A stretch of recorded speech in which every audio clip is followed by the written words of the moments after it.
2 Kerat Nasihat Siri 2 bahagian 2. Selamat kembali. Dalam bahagian kedua ini, kita akan masih meneruskan pembelajaran berkaitan dengan pantun 2 Kerat Nasihat, iaitu pembelajaran berkaitan dengan mana ni tak muncul.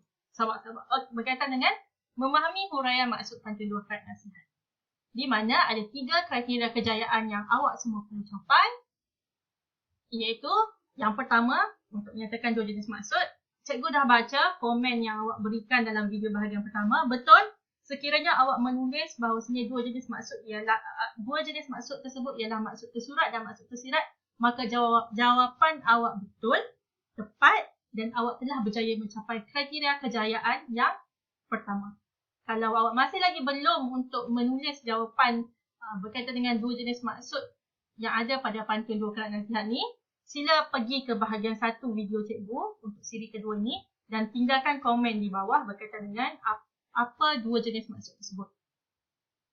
Baik, dalam video bahagian 1, cikgu telah menjelaskan dan menghuraikan berkaitan dengan maksud untuk rangkap pertama. Jadi kita akan teruskan pembelajaran berkaitan dengan huraian maksud ni. Kita akan, dalam bahagian kedua ni, kita akan belajar berkaitan dengan maksud rangkap kedua dan rangkap yang ketiga.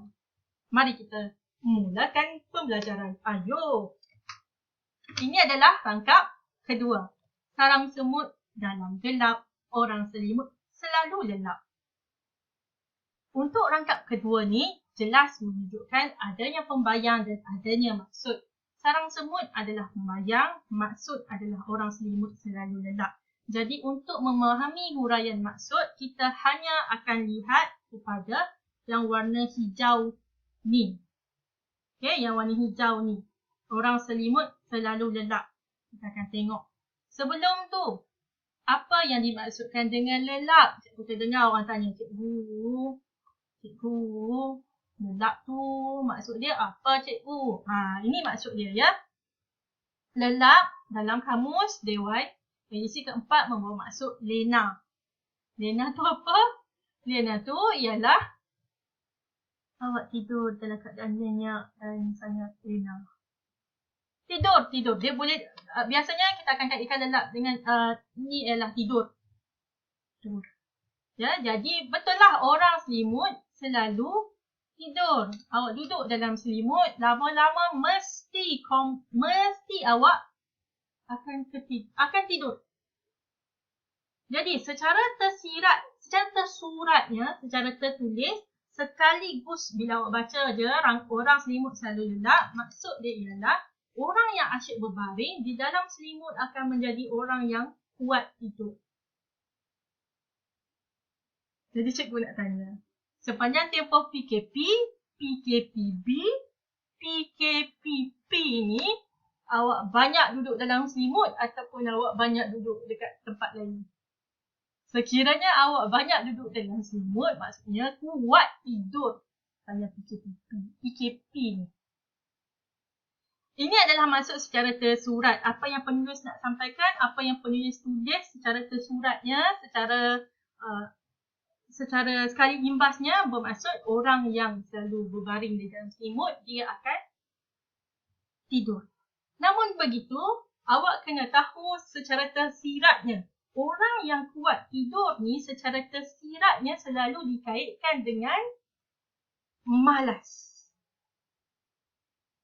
Lagi banyak awak tidur, lagi malas jadinya awak. Sebab awak tak bergerak, berbaring je. Tak buat apa benda satu pun. Asyik duduk tidur. Dah tegak dah bahasa utara cikgu. Ni sebab nak beletiak dah ni. Cikgu nak beletiak dah ni. Okey, jadi orang yang selalu tidur biasanya dikaitkan dengan orang yang malas. Orang utara panggil balok. Balok dia. Kerja duduk tidur je. Jadi apa maksud tersirat yang hendak disampaikan oleh pengarang berkaitan dengan pantun rangkap kedua ni? Maksudnya ialah secara tersiratnya, secara tersembunyinya, penulis hendak mengatakan bahawasanya orang yang malas akan ketinggalan. Orang yang malas akan ketinggalan. Orang yang tak buat kerja apa-apa pun, dia akan ketinggalan. Sebabnya dalam keadaan awak sedang tidur, nyenyak di luar mimpi, orang lain yang celik yang sedang berjaga tengah buat kerja, tengah buat benda lain. Maka Dia dah siap banyak kerja, awak masih lagi tidur tak buat apa-apa. Bermaksud awak tidak produktif. Orang yang tidak produktif akan kerugian kerana awak telah mensia-siakan masa. Awak tak buat apa pun, awak asyik tidur saja. Bukan bermaksud cikgu tak bagi awak tidur. Manusia perlu tidur. Secara normalnya kalau tak silap cikgu, betulkan cikgu di ruang komen kalau cikgu salah. Biasa manusia secara normalnya perlu tidur antara 6 hingga ke 8 jam.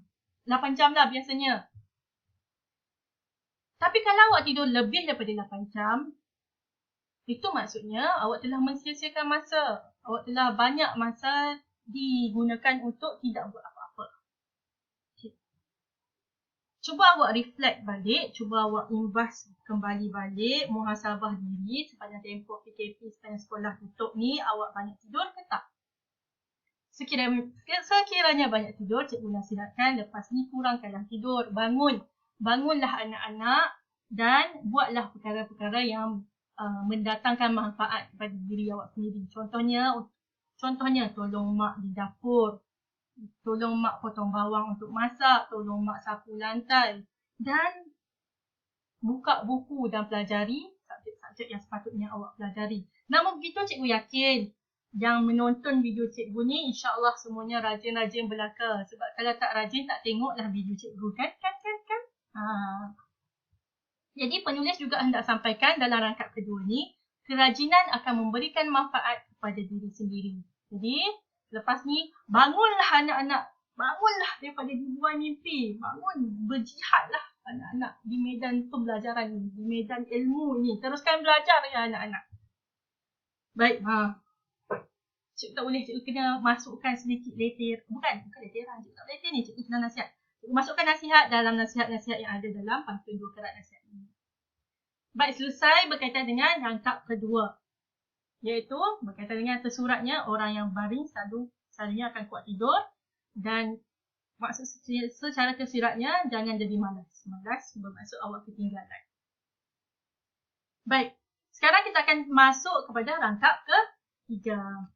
Untuk rangkap ketiga, hitam-hitam pucuk kawah, sungguh hitam dipandang lawa. Rangkap ketiga merupakan rangkap yang unik seperti rangkap pertama juga kerana rangkap ketiga ini pembayangnya mempunyai kaitan dengan maksud. Maksudnya pengarang ketika mengarang pantun ini dia hendak memberitahu bahawasanya walaupun pucuk kawah tersebut hitam, namun pucuk kawah tersebut masih lagi dipandang lawa. Okay. Jadi mesti ada yang tertanya, cikgu, kawah tu apa cikgu? Cikgu telah membuat, cikgu pun sebenarnya ya anak-anak, inilah pertama kali cikgu mendengar dan menyebut perkataan kawah. Bukan pertama kali video ni lah. Video siri 1 yang lepas bila cikgu bacakan pantun ni, itulah kali pertama cikgu tahu akan wujudnya perkataan kawah. Kawah. Jadi cikgu pun tak tahu apa maksud kawah. Maka cikgu buat carian di Google. Cikgu cari. Maka cikgu ketemulah dengan maksud kawah ini. Kawah ni sebenarnya bermaksud kopi. Siapa yang guna perkataan kawah ni? Kawah merupakan perkataan dialek negeri Terengganu. Dialek negeri Terengganu yang klasik.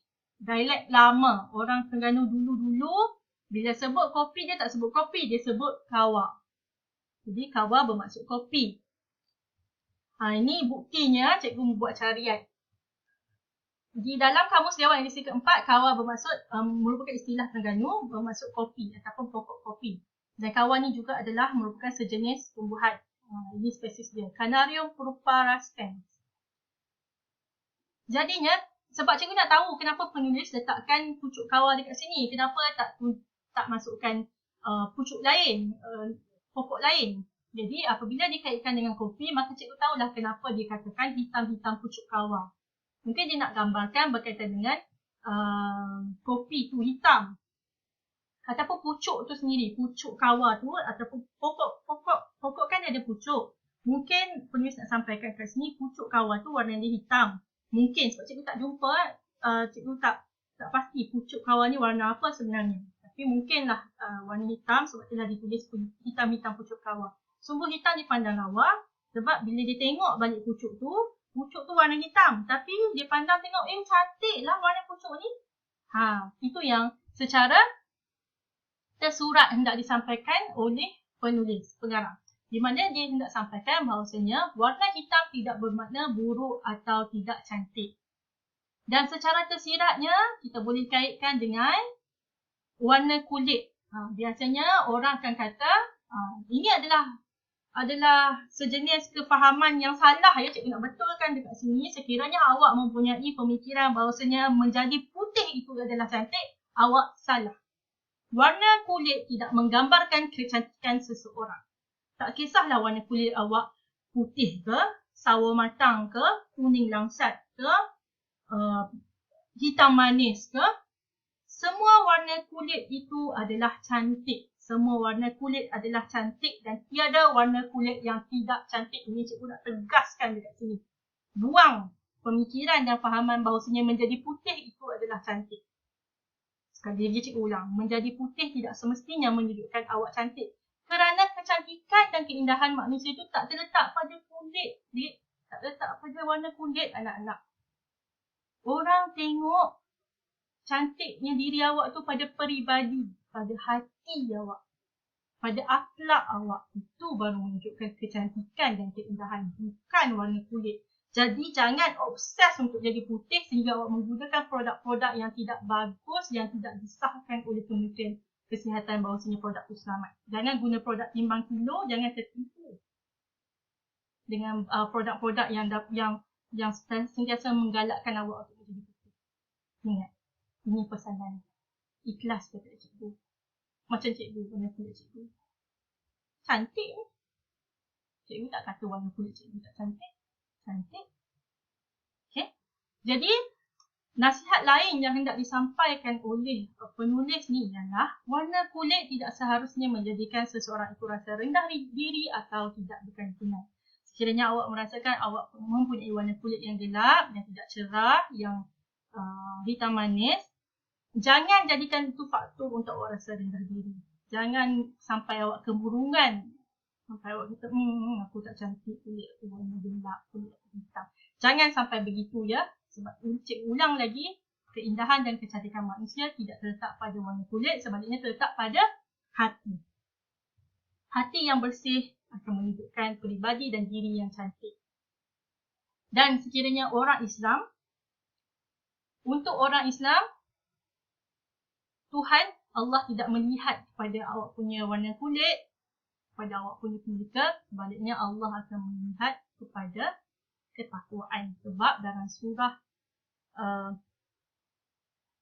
dalam surah Al-Hujurat ayat yang ke-13 menyatakan Allah Subhanahu Wa Taala berfirman, sesungguhnya orang yang paling mulia di antara kalian di sisi Allah adalah orang yang paling bertakwa.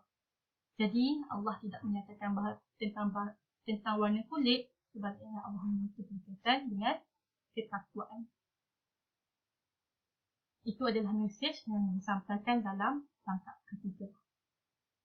Yakinlah dengan diri sendiri dan janganlah rasa rendah dengan warna kulit awak dan hapuskan pemikiran bahawasanya menjadi putih itu adalah cantik. Hargai dan terima warna kulit yang ada pada diri awak dan pada diri orang lain juga. Dan ketahuilah bahawasanya semua jenis warna kulit adalah cantik. Sekian sahaja penerangan dan huraian maksud untuk rangkap kedua dan rangkap yang ketiga. Kita akan berjumpa dalam video bahagian yang ketiga untuk cikgu jelaskan berkaitan dengan maksud rangkap pantun yang keempat dan yang kelima. Kita jumpa dalam video bahagian ketiga.